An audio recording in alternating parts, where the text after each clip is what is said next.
This is the TV Podcast with Chuck Thomas and Greg Scott.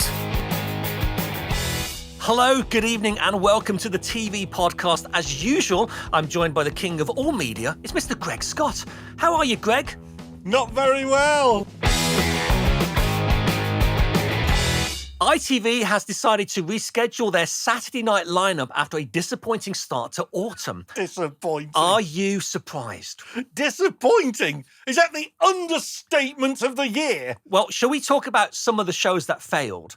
Go for it. So You Bet has been moved forward to 6 p.m. after failing in the ratings, and the primetime schedule will be filled entirely with repeats. They've totally given up against Strictly, haven't they? So you've got a repeat of Who Wants to Be a Millionaire, a repeat of Clarkson on TV, a repeat of Password, and a repeat of Jonathan Ross. And this is September. Now, the great thing is they're not going to shout about Millionaire being a repeat. Oh. So imagine if you sat with someone who didn't watch it the first time and you can get all the answers right. They're going to think, oh, look at you. You could try this with your good lady wife. So you could find out which episode is going to be repeated. Oh, no, I can't apply that to me because I always get at least £125,000. Really? Oh, yeah. Why have you never applied to go on the show? They won't have me. You're too famous. You'd have to do the celebrity version. No, I'm not famous enough. So you're not famous enough to do the celebrity version, but you're too famous to do the civilian version. That's absolutely the case. I'm sure I've mentioned this before. That was the case with Tipping Point. They wouldn't have me on because I'd done Quizmania, so I was too famous. So I said, well, put me on the celebrity version. Not famous enough. Amazing. See, nobody knows your struggle. Oh, my daily life struggles. Now, ITV's big new Saturday night show, Win Win, has also flopped. It's dropped to only 1 million viewers. Now, this is a primetime show. Obviously, in this slot, X Factor used to get maybe 12, 13 million viewers. Are you surprised that it's failed? They build it as the ultimate interactive show. There's never been an interactive show like it. Do you think it's the most interactive show ever? If it's going to be the most interactive show ever, surely it's got to be live. That's a starter. And it's not live? It's recorded the Thursday before, 48 hours in advance. Why? It's recorded. I don't know. Or do they not have the confidence to be able to do it live? Surely it's simple enough to do live. Surely. And they say it's interactive, so as a home viewer, you can play and win prizes. Yeah. Along with the studio contestants. And when they announce the home viewer, they put it on a big screen, don't they? Yeah, the winner is superimposed live onto the recording of what was recorded on the Thursday night. But there was a problem this week. Yeah, on show 2 of 6, they said, let's have a look at this week's winner. And Mel and Sue turned round to the screen and it said, winner to be announced on itv.com/win. And at that point, they turned back to the camera and they go, oh, well done you. Nah, they should have put a contingency in there. How does ITV keep making these mistakes? Because if you look at 99 to Beat, that's been axed. That's gone. The Genius Game has been axed. Yeah. Win Win will definitely be axed. You Bet will be axed. Well, will Win Win be axed? Because, I mean, it is being very heavily funded by the People's Postcode Lottery. Yes, but still 1 million viewers, I think... They must have expected more. They would have expected more. I would suspect ITV said this will be 2 or 3 million. Yeah, when they were selling it. It's very unusual for ITV not to pull in a couple of million at least on a Saturday night. You've got to wonder why it's not happened. I mean, the thought for a viewer, they probably thought the viewers are going to think, my chance to win 1 million from the comfort of my own home? Other prizes as well. There's 3 big prizes every week that can be won. Why hasn't this taken off? I hate to say this because... I'm sure they're very nice ladies indeed, but are Mel and Sue any kind of draw? I think Mel and Sue were chosen because they had huge success with the Generation Game pilot, if you remember that. The Generation Game pilot, and of course, Mel's solo success with Pictionary. Absolutely. The thing is that people, I'm sure they're very nice ladies, but people consider them to be possibly a bigger draw than they are because they were attached to the Great British Bake Off. And as we've discovered with that show... It was the format. It was the format because since then they've had Matt Lucas. Yeah. They have somebody else now, don't they? Alison Hammond. Who we don't see enough of. And the Bake Off, it's still very, very popular. Still pulls in 3, 4, 5 million when it's streaming. They do so many. They overdo. I mean, whether it's their writer they've got on the show or whether it's just them, there's too many little throwaway lines that should be thrown away. They're just not funny. Yeah. It's like I remember one time Sue said, instead of take your seat in Millionaire's Row, take your put your posterior on the pleather of the seats in Millionaire's Rocation. You know, and it's not funny, it's not clever, it's just bloody annoying. Yeah. So that's that. But number 2 for me, this is a show that has a life-changing prize for the contestants in the studio, the contestant at home. It's too lightweight and fluffy. There should be more of a heavyweight feel to it. There should be more, and who knows? It's recorded 48 hours in advance. There's still shows to go out as this podcast goes out. Maybe they will listen to us, Chuck. Maybe they will listen to us, and maybe they will turn up the seriousness a little bit. The stars of Good Morning Britain have been told to bring in their own breakfast following ITV budget cuts. The presenters have been told their new workspace at ITN will not provide toasters. Staff were notified that the machines were banned due to health and safety issues, as the new kitchen is in the basement with no windows. A lot of people are very upset about the cuts, but they didn't know that this was coming. Do you think it's going to look very different in January? No breakfast TV. It's got to, hasn't it? I mean, that's a big studio that they're currently in at Television Centre. Yeah. I don't think ITN has that sort of facility. Well, it's tiny. I still don't know how they're going to do it, because they have a very small studio. Do you think it's going to be virtual? It will be virtual, yes, yeah. They currently have a very small studio where they do Jeremy Vine, Storm, and Vanessa. Yeah. And they just turn it around in the breaks. It's quite amazing how they do it. Yeah. But there's no other studios there that I know of, so maybe they're building something, but it will be very small. Yeah. Will Loose Women be there?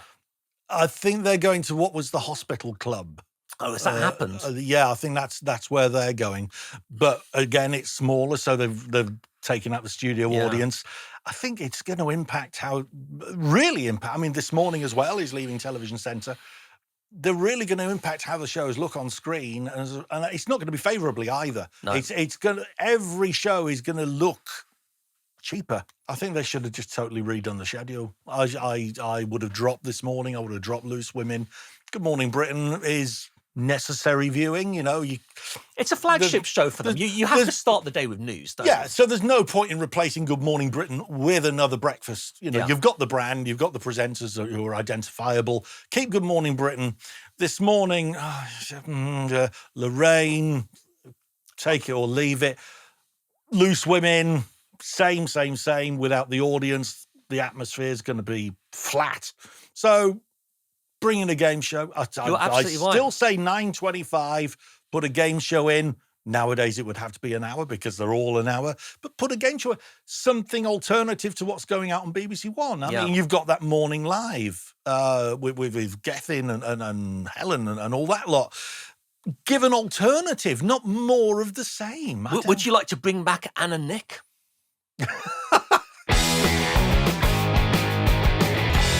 Davina McCall's latest show is facing the axe due to low ratings. Stranded on Honeymoon Island is the BBC's biggest ever flop after pulling in only 500,000 viewers. Biggest ever. At 9 p.m. Bearing in mind this is a slot that can pull in 10 to 12 million. Are you surprised? Potentially, yeah. A dating show on BBC One. I mean, there's more and more of these ITV2 style shows appearing on BBC One, where the average age of the viewer is 60. What's the thinking behind it? I don't understand. Well, I think what they've done is they've looked at Love Island, which is a huge show for ITV2. Yes. They've looked at Married at First Sight, which is a huge show for E4. And they said, if we combine the both, we can bring this to BBC One with a presenter like Davina McCall, and we can get millions of viewers. But I think what they got wrong is that the people who watch BBC One do not watch those shows. No. So they're thinking of the future. They're trying to attract a new audience.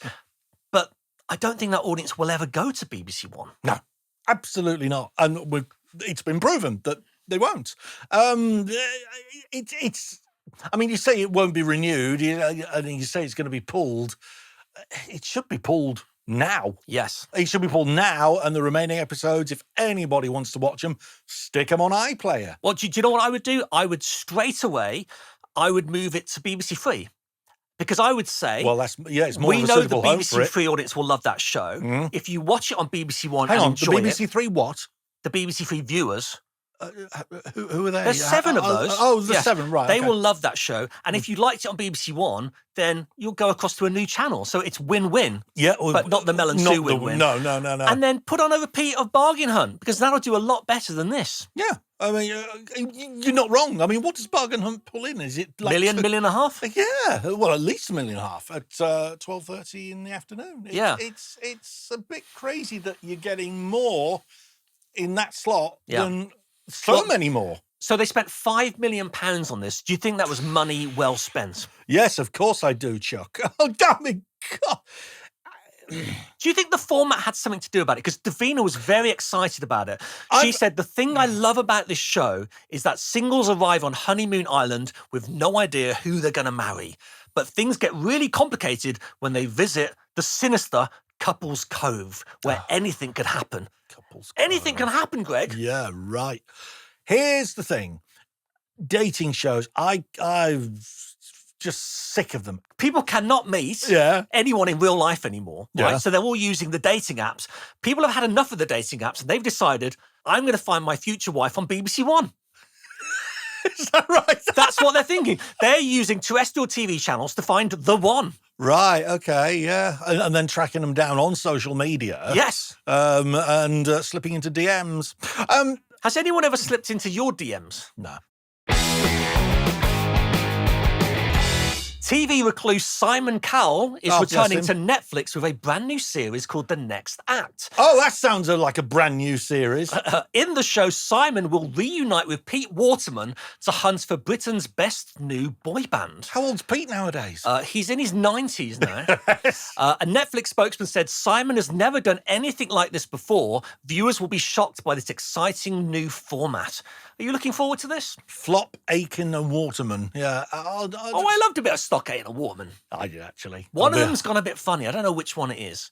It's Stock or Aiken. I think it's Stock. Yeah, But I love Waterman. He when we were doing the James Wales show, he used to come on and talk about trains. He loves a good train. Oh, he loves his trains. He loves a good train. his trains.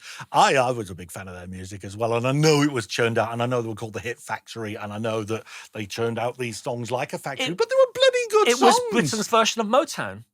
Yeah. It really was. I'm a big fan of what they did, and I don't know why people look down on it. I think their music was way better than most of the music cool today. Thing to do, isn't it? Yeah. I loved it. But Simon Cowell back with an exciting new show. It's good to see him do something different. Yes, it's a thrill. He's had a heck of a run, hasn't he? He's had a heck of a... I mean, just when you think it's coming to an end now, that's it. It's suddenly... It just keeps going. He seems to have plateaued, but he's not going like that. He's just... I was surprised to see along. Netflix do this, because Netflix are normally about creating the next big thing. Yeah. And this is more of the same. But maybe it's because he just still draws an audience. But I do remember... How different is the format going to be? Do we know? Well, he's looking for the next boy band. So it sounds very similar to Pop Stars The Rivals. Do you think he might find the next one true voice? Channel 4's iconic soap Brookside is returning for one night only. One night only? The drama will return as part of a historic crossover with Hollyoaks for its 30th anniversary. Were you a fan of Brookie, as the kids used to call it? Oh, I never really... I watched 2 episodes. One when they buried the body under the... Oh, under the patio, yes. And, of course, the lesbian kiss. Oh, with Beth Jordache. Beth Jordache and Ginger Lass. It was Anna Friel. Anna She became a Friel and huge Nicola star. Thingy from that lesbian kiss. Yeah. Yeah, and good on her. Maybe, as they're going back for one night only, maybe they could dig up the patio. Did they ever find the body? That's a very good point. Like digging up the Blue Peter time capsule. Who did they bury under the patio? Was it the lesbian? Sadly, it wasn't Joel Dommett.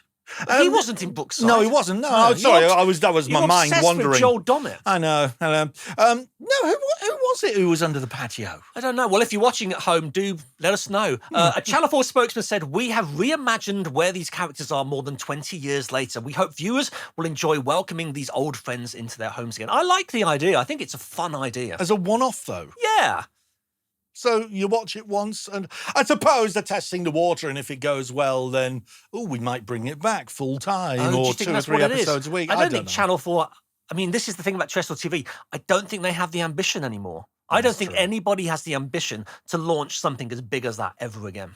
I mean, Brookside, is Brookside Close, is that still there? It's still there. And it still looks exactly... I had a look on Google Maps. It's still there. But are the houses actually lived in Yes. now? They're real houses. Okay, so if they bring it back, they'd have to buy the houses off the people and buy them new houses. And it's quite fun, actually, because what they've done is in order to allow them to film it, the street all gets to have lunch with the characters when they're filming it, which is quite a fun thing. Yeah, I think it'd be a laugh, wouldn't it? Because Ricky Tomlinson, I know, is coming back. And, Yes, and Sue Johnston. Wow. I was quite upset, though, because I was thinking about, what was his name? Dean Sullivan, Jimmy Corkill. Yeah, he's no longer with Legend, us. dead. Yeah. I was really sad about that. Sinbad, do you remember him? Yeah, Michael Stark. He's still alive. Yeah. You remember Claire Sweeney? Of course, yeah. She was Lindsay Corkill. Yeah. It made a lot of stars. Yeah, it did. It did. Huge. I mean, he used to get 7-8 million episodes. Yeah, it was huge. A in million its day. viewers at its peak, yeah. I think Channel 4, looking back, I think they probably regret that decision. Because I think if they'd hung on to it, the thing about soaps is if you hang on to them long enough, they can pretty much hold up your entire channel. Absolutely. So I think maybe they do want to bring it back, but I don't think they have the ambition for it. No. TV recluse Alison Hammond is returning to Channel 4 with a groundbreaking new show. I remember her. Yeah, it's going to be called Your Song.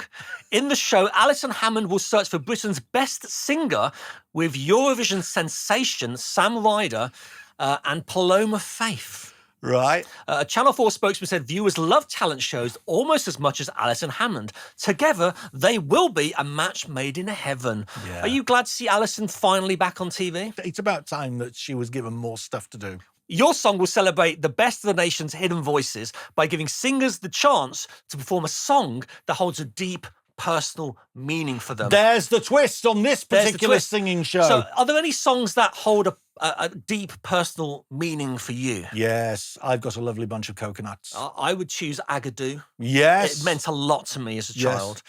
Take your feet off the table and give the cheese a chance to smell. That's another one. Who was that a hit for? Was that Shania Twain? Sheena Easton. Sheena Easton.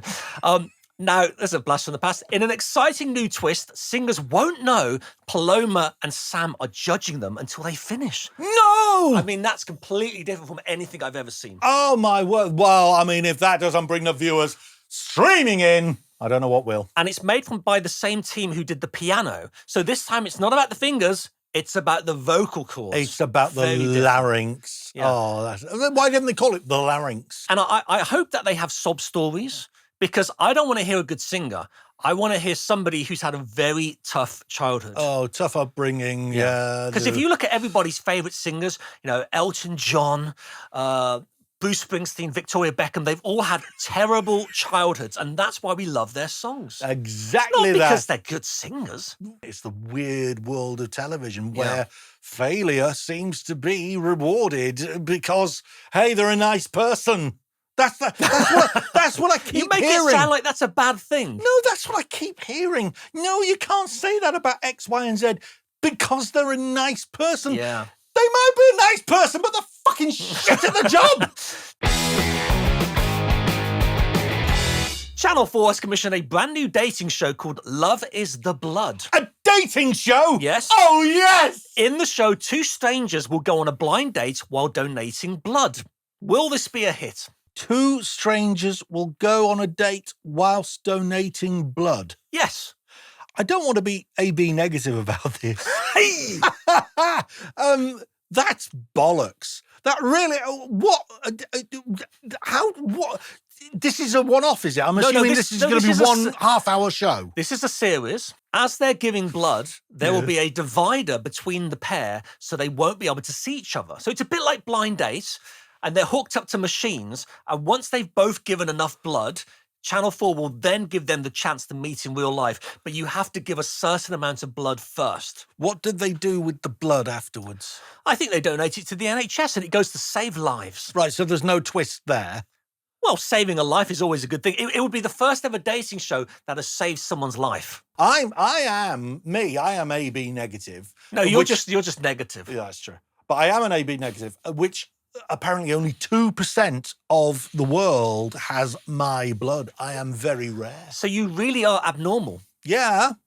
But what could be quite interesting is, let's say you meet the perfect woman or the perfect man, And then to test if you really are the perfect match, then you swap blood. So you say, I'm going to risk my life for this woman. They connect you up, they swap the blood, and then you die. And you go, well, hasn't worked, has it? I'm still trying to think how this even became an idea. A Channel 4 spokesman said, can a date donating blood lead to marriage? Will they be each other's blood type on paper? I think there's a joke there. Bingo. Oh, let's have a look. Bingo. Why have you got so many bingo cards? Supermarket. There it is. I do something amazing. I give blood. And there we are. AB rhesus negative. But hold on. You said your blood is only compatible with 0.2. No, 2%. 2% of people so in the world. Nobody wants your blood. 2% of people want my blood. Not really. It's very important that I donate because... Who wants your blood? All TV executives. TV megastar Gemma Collins is returning to Sky TV with a brand new series promising Gemma as you've never seen her before. Well, she's developed a talent. Why do you think viewers love Gemma Collins so much? Do they? In the show, 4 Weddings and a Baby, Gemma will give viewers an exclusive backstage pass to her glamorous life while planning her wedding and preparing for a baby GC. A Sky TV spokesman said this is a rare and unfiltered look at a woman embracing vulnerability, chasing hope, and redefining happiness on her own terms. How do you redefine happiness on your own terms? You read the script and do what the producer tells you. That's how you do it. Well, what kind of exciting things do you think we'll see on this show that we've never seen the GC do before? No, nothing. It's bollocks. It's bollocks. It's Gemma Collins. It's bollocks. That's what it is. But do you think you might watch this show and change your opinion about her? She's talentless. What does she bring to the table? Viewers love her. Which viewers? If you love Gemma Collins, right? If you're watching this on YouTube, there's a comment section below. Tell me why you like Gemma Collins. I tell you, there's something about Gemma, and I've been out with Gemma, right? Oh, yeah. When members of the public see her, they warm to her and they love her. The members of the public love Gemma Collins.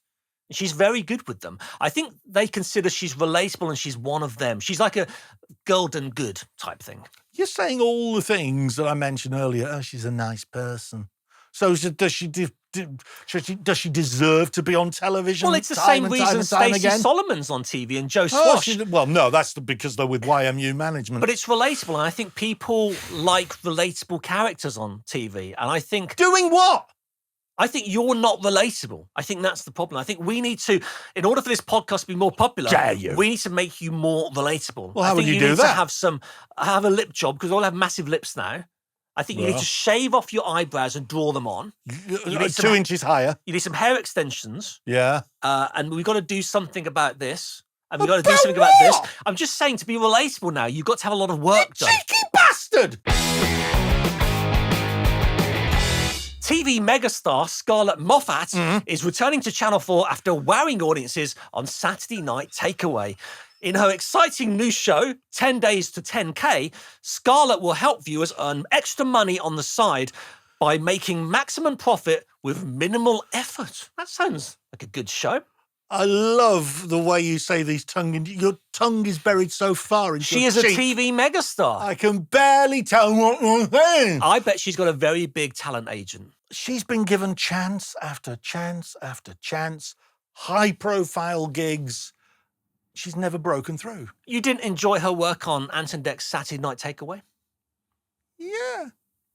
She was the co-host of that show. That was a very... She hosted some major slots on it. Big deal. Before Stephen Mulhern took over. And I think she had her own show, which was Driving School. She hosted the reboot of that. Yeah, Scarlett Moffatt's Driving School. And hasn't she had her time? Hasn't she had her 15 minutes? I mean, bless her in everything. She's a young lady. She wants to work. She's got a lot to give. You know, there's supermarkets for that, isn't there? I mean, am I being a bitch again? Maybe I am. But you love it, and you know you do, listeners and viewers. Look. There are people who have... They've worked their way through the ranks to try and be a successful TV host, TV presenter, call it what you like. Scarlett came in through the side door. She's had a great run. Thank you very much. But surely this should be going to someone else. I mean, like you say, what massive hits has she had? Well, her biggest hit was Gogglebox, which was a very huge show. Which launched her, But why do you think the stars of Gogglebox fail to become huge TV presenters? Because many do try quite often, and I used to love that show. Yeah. One of your favourite characters would leave, and they'd say, well, I'm leaving because I want to be a TV presenter. And it was always frustrating because you knew you'd never see them again. This is the thing, that it's like, and stay with me on this analogy, you go to your local butcher's, right? I'm a vegetarian. I wouldn't do that. In theory, you go to your local butcher's I'm and a vegetarian. I wouldn't do that. All right, you go to your local chemist. You certainly go to a chemist, I know that. You go to the chemist and you see and you build up a relationship with them, a friendship with them, and you say, oh, yeah, and there's the counter, they're behind the counter, they've got their uniform and the badge on and everything, and that's the familiar surroundings that you are familiar with. Yes. And that is how you know this person, and that's how you accept this person. The moment they come out let's say you see them walking down the street, it's totally different. They might try and strike up a conversation with you, but it's more awkward and it's more, so it's a bit like you get on really well with your local chemist. Yes. You're very chummy in that surroundings. Yes. But then they leave and the you're chemist. happy talking to them about, erection tablets. Yes. and thrush creams. Both of those? Both of them. Didn't think that was possible. I would imagine. And one day they leave the chemist. Yes. And you find out that they've left for a big money deal to go and join the local butchers. Yeah. And then you go into the butchers, there's the chemist, you're just confused. You're like, this doesn't work. This doesn't work. I can't go here. There's still that desk there and they're still in a uniform. So yeah. But it's a different uniform. And there's now a lot of dead animals mounted up in front of them. Chuck. Is this your analogy? No, Have I got this wrong? Yeah, where the fuck is this going? Now, I wanted to finish by discussing the National TV Awards. For the first time ever, Gary Lineker has beaten Ant Dec to become Britain's best TV presenter. Is that an indication of something? Possibly, but he was in the news a lot. Everybody was talking about him. Yeah. I still think Ant Dec pull in the bigger numbers than Gary Lineker does. Gary's about to host a new game show, I think, for ITV. Yes, he is. So let's see how well that does before we, Yeah. But the main thing I want to talk about is not any of the winners, but your Des O'Connor story. Oh, I'm going to just relax, and I want you to tell everybody about this. It was about the year 2000, something like that. This particular year, I thought, I'm going to get right dressed up for it. And I got this, without the top hat, you know the jacket that you wear for top hat and tails? Yes. With the tails, yeah. right? Well, like something you'd wear to Ascot. Yeah. So something like that without the hat. And it was a white one as well, a white tuxedo that had tails on it. Looking really sort of, like a dick. Anyway. What, a bit like John Travolta in Saturday Night Fever? Nothing like him. So it came to the Lifetime Achievement Award. And you never know who it's going to be. And then it came on the VT. There was a VT package came up on the big screens in the Albert Hall. Des O'Connor. Now, I'm a massive Des O'Connor fan. I mean, that guy was just incredible for me. So they did the VT package, went back live to the Albert Hall, and Trevor McDonald says, ladies and gentlemen, the winner of the Lifetime Achievement Award, Des O'Connor. Immediately, I stood up and started clapping. Absolutely. No one else did. Nobody else stood up. It was just me in my white-tailed tux standing up with everybody around the walls looking at me. And you know that famous meme of Homer Simpson backing into the hedge? Yeah. That's how I sat down in my chair. It was just, I was flummoxed as to why nobody else stood up for Des O'Connor, TV royalty, but nobody did. So I just felt such a dick. Oh my God. So I thought, okay, with time passing, it'll be forgotten about. That's fine. It'll be forgotten about. Went to the after show party. Was there about 5 minutes. Paul Ross comes flying up to me. Never met him before in my life. The star of TalkSport and many quiz shows. Many newspaper headlines. Paul Ross comes up to me, he says, ha ha ha, ha, ha, you, great fucking standing ovation, ha ha ha ha. Thanks, yeah. I honestly, I'm still blushing from it 25 years later. And you know what's so funny? If I was there, I would have joined you in the standing ovation. Thanks, for Des. mate. I think maybe they just didn't appreciate him. I don't think they did. Because I don't think younger people remember how big he was. I think he had the longest running talk show in British TV history. I think he did. I think he was longer than anybody. The year 2000 was about the time when reality TV started kicking in. And the sad thing is, I think today, if Stacey Solomon was to win an award, she would get a standing ovation, and that tells you how times have changed. Well, I think we've annoyed Greg Scott enough for just one show. So thank you, Greg, for joining us, and we shall be back next time for another edition of the TV Podcast. That was the TV Podcast with Chuck Thomas and Greg Scott.